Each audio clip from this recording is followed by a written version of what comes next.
Everyone knows that Breastoration was founded to provide education to women facing a mastectomy following a diagnosis of breast cancer.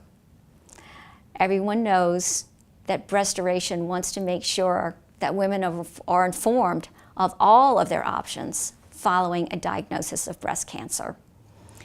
Everybody also knows, and that's why we're gathered here tonight, that we raise money to help fund surgeries for women who can't afford them. But what this audience may not know is that we're also public policy advocates. And this past year, in the 2016 legislative session, we were able to pass, with the help of the very great Representative Helena Moreno, the strongest breast reconstruction bill for women in the nation. Thank you, Mr. Chairman. Good morning, committee. I think as we all go through our legislative sessions, you have some bills that are more important to you than others. And I have to tell you that this particular bill dealing with breast cancer is very important to me because just like many of us, we have loved ones or friends who have been impacted by this terrible disease. And so what this particular bill does is three very important things, in my opinion. First, it further defines exactly what breast reconstruction really should entail. It also requires coverage for reconstructive surgery by all different types of health plans. And this right here is, I think, the key point. It prohibits the requirement that all mastectomy or reconstructive procedures be performed under the same policy or plan. So, Representative Moreno, what this does, it gives the patient a lot more options. Absolutely. And it defines breast reconstruction as not something that just happens at that moment, but that could take over 10 years, and it gives the patient a lot more options when they're ready to do it, and we want to make sure that obviously they're covered Absolutely. by insurance. Hi, everyone. My name is Kim Sport. I'm a 3-time cancer survivor. I've had breast cancer twice. I've had thyroid cancer once. The second time I was diagnosed with breast cancer, I did decide to have a bilateral mastectomy and reconstruction. I'm pleased to say that I'm healthy and well now, but I'm an advocate now for breast cancer patients. Why is this applicable to today? Because we were going through the laws again and found the law that Helena just mentioned that said that if you are insured under a PPO or an HMO, then your mastectomy and your reconstruction needed to be performed under the same plan. That's a serious impediment to women who are seeking reconstruction, particularly those who are in the midst of the battle of fighting breast cancer. Receiving a diagnosis of breast cancer is absolutely terrifying. Knowing that your diagnosis requires a mastectomy or a bilateral mastectomy is even more terrifying. And on top of that, you're dealing with all the other treatments of breast cancer, including chemotherapy, radiation, and hormonal therapy. So this is not the time that women want to be fighting their insurance companies, not while they're literally fighting for their lives. No woman that is facing a mastectomy ever thinks that she's getting cosmetic surgery. My name is Norma Grace. I'm representing the Women's Leadership Council of United Way and also myself. I am a 17-year survivor of breast cancer. When I was diagnosed, it was like a death sentence for me. My mother died at 56 of breast cancer, and both of her sisters died of breast cancer, so all I wanted was 5 more years. I had an 11-year-old son, and I didn't want to wake up like my mother did, excuse me, every day without a breast, where it was death that was in front of her instead of life. I ask you to please, please, please understand the importance this is. This isn't cosmetic. It's life-saving in many ways that are not understood. So thanks very much. Mr. Chairman, committee members, you should know that breast reconstruction is not a single event.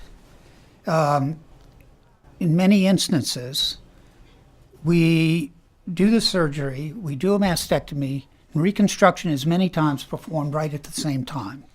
That's ideal. It doesn't always happen.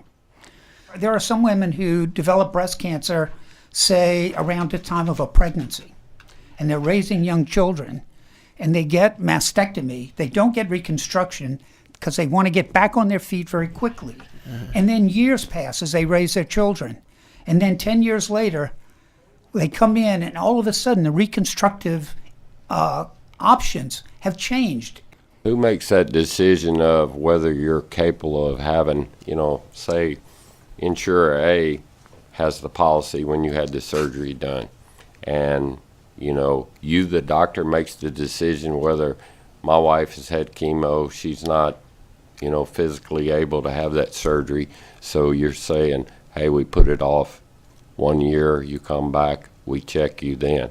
In that time frame, I switch jobs. Insurer B has my insurance and whatever else. But you made the decision for the health of the patient, the doctor.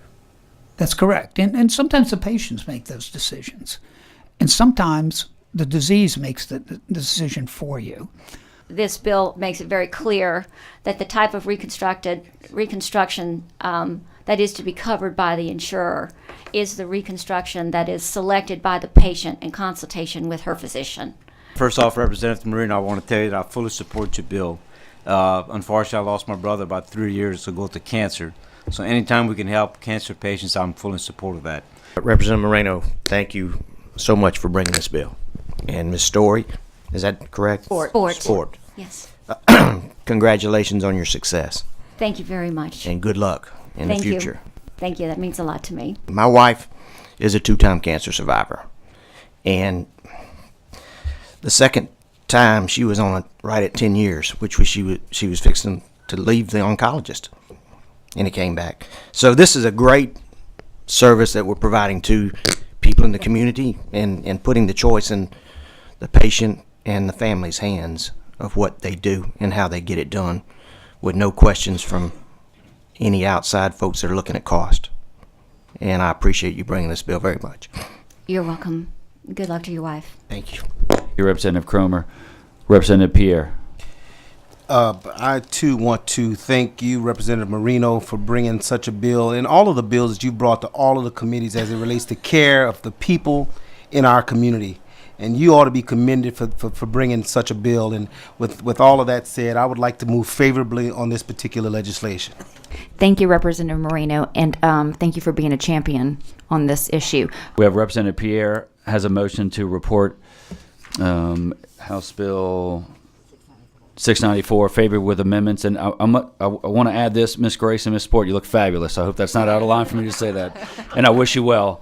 And we'll have a motion to report the bill as amended favorably, no opposed.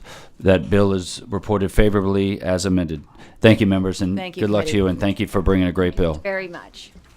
We want to thank Representative Helena Moreno for authoring this legislation for us. We also want to thank every member of the Insurance Committee in both the House and the Senate for passing this unanimously out of their committees. And we think we owe a great debt of gratitude to every single member of the Louisiana legislature who passed this bill unanimously for us.